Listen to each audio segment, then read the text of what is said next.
Halo semuanya, pada kesempatan kali ini perkenalkan saya Niki Danung Pertiwi dengan NIM 24151011026 dari kelas 4A Ilmu Komputer akan mempresentasikan.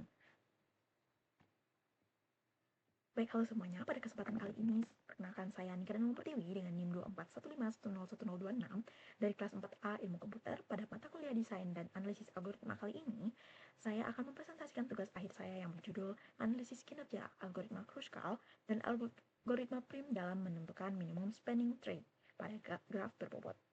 Nah, secara singkat, presentasi ini akan membahas bagaimana dua algoritma greedy yang sering digunakan, yaitu Kruskal dan Prim, bekerja untuk menyelesaikan satu masalah yang sama, yaitu mencari minimum spanning tree, serta bagaimana kinerja keduanya jika diuji dan dibandingkan secara langsung.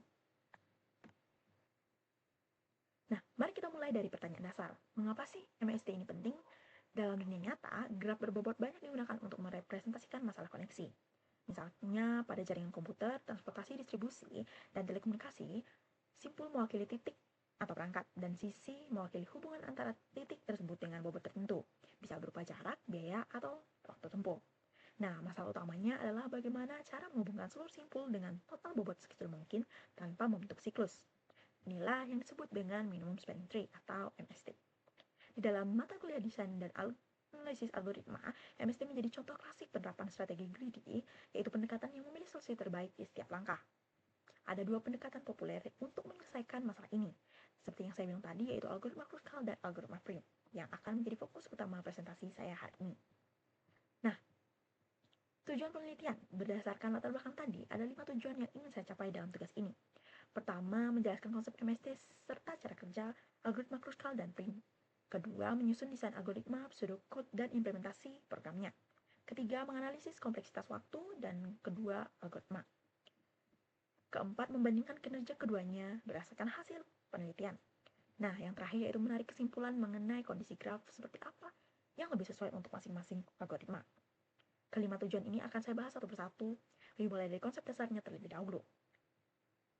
Nah, konsep minimum spanning tree. Secara definisi, minimum spanning tree adalah himpunan sisi pada graf berbobot yang menghubungkan seluruh simpul tanpa membentuk siklus dengan total bobot seminimum mungkin. Ada beberapa sifat penting yang perlu dipahami. Yang pertama, graf terhubung dengan V simpul selalu memiliki MST dengan tepat V dikurangi satu sisi. Jika jumlah sisanya kurang dari V, berarti masih ada simpul yang terhubung. Mohon maaf, masih ada simpul yang belum terhubung. Nah, sebaliknya, jika lebih dari V dikurang 1, jika jumlah sisinya kurang dari V dikurangi 1, berarti masih ada simpul yang belum terhubung. Sebaliknya, jika lebih dari V dikurangi 1, akan terbentuk siklus, sehingga sudah tidak memenuhi sifat pohon lagi. Satu hal yang menarik lainnya, yaitu sebuah graf bisa saja memiliki lebih dari satu MST, apabila terdapat beberapa sisi dengan bobot yang sama. Namun, meskipun bentuk pohonnya berbeda, total bobot minimumnya akan tetap sama. Konsep dasar inilah yang menjadi fondasi sebelum kita mulai masuk ke cara kerja masing-masing algoritma. Nah, algoritma Kruskal. Algoritma pertama yang akan kita bahas adalah Kruskal. Cara kerja seluruh sisi pada graf diurutkan terlebih dahulu berdasarkan bobotnya yang terkecil. Kemudian sisi diperiksa satu persatu. Jika menambahkan sisi tersebut tidak membentuk siklus, sisi itu akan dimasukkan ke MST. Nah, langkah-langkah secara berurutan yaitu urutkan seluruh sisi dari bobot terkecil, lalu pilih sisi terkecil berikutnya, periksa apakah sisi tersebut membentuk siklus. Jika tidak, maka akan ditambahkan ke MST dan diulangi proses ini hingga memperoleh V dikurangi satu sisi. Nah, untuk memeriksa siklus secara efisien, Kruskal menggunakan struktur data disjoint union atau DSU dengan teknik path compression dan union by rank. Nah, berkat struktur ini, kompleksitas waktu Kruskal secara keseluruhan adalah O E log N, log E.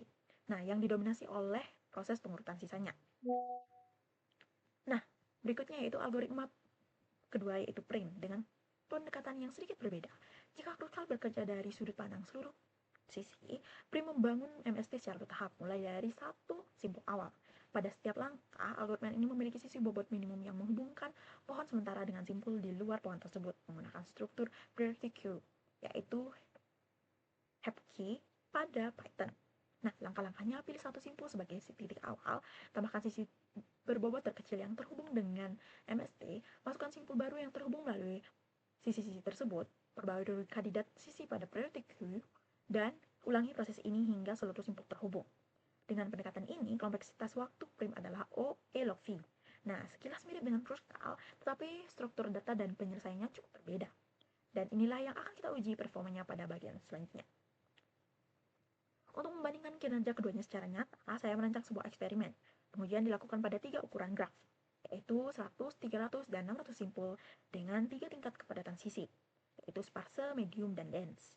Implementasinya menggunakan bahasa Python, Kruskal dengan representasi edge list dan struktur DSU, sementara prim dengan adjacency list dan heap key. Nah, waktu eksekusi diukur menggunakan time per counter dan hasilnya dirata-ratakan dari beberapa hasil pengujian atau seed.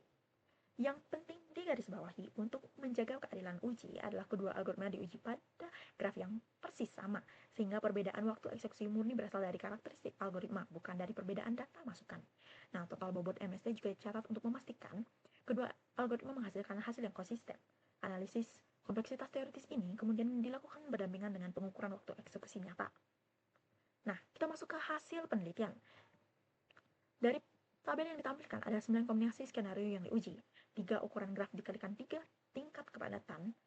Nah, pada graf kecil dengan kepadatan spanse, yaitu 100 simpul dan 200 sisi, prim justru sedikit lebih unggul, hanya butuh 0,101 milidetik dibanding Kruskal yang 0,117 milidetik. Ini satu-satunya kasus di mana prim menang. Namun, begitu kepadatan dan ukuran graf meningkat, Kruskal mulai unggul secara konsisten. Misalkan pada 100 simpul dengan kepadatan dense, lalu Kruskal hanya butuh 1,556 milidetik, sementara prim butuh 2,170 milidetik. Polanya semakin jelas pada graf yang lebih besar. Pada 600 simpul dengan kepadatan dense, yang merupakan skenario terberat dengan hampir 90.000 cc, Kruskal menyelesaikan dalam 110,5 milidetik, sedangkan prim membutuhkan 137,6 milidetik.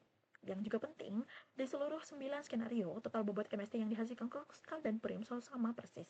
Ini membuktikan kedua implementasi sudah benar secara teori, dan perbedaan yang kita lihat murni merupakan kecepatan eksekusi, bukan soal kebenaran hasil. Nah, dari grafik perbandingan waktu eksekusi di sebelah kanan, terlihat jelas bahwa kurva Kruskal berada konsisten di bawah kurva prim, dan jaraknya semakin melebar pada graf besar dan padat, terutama pada titik terakhir yaitu 600 simpul dengan kepadatan dense. Nah, perbandingan algoritma.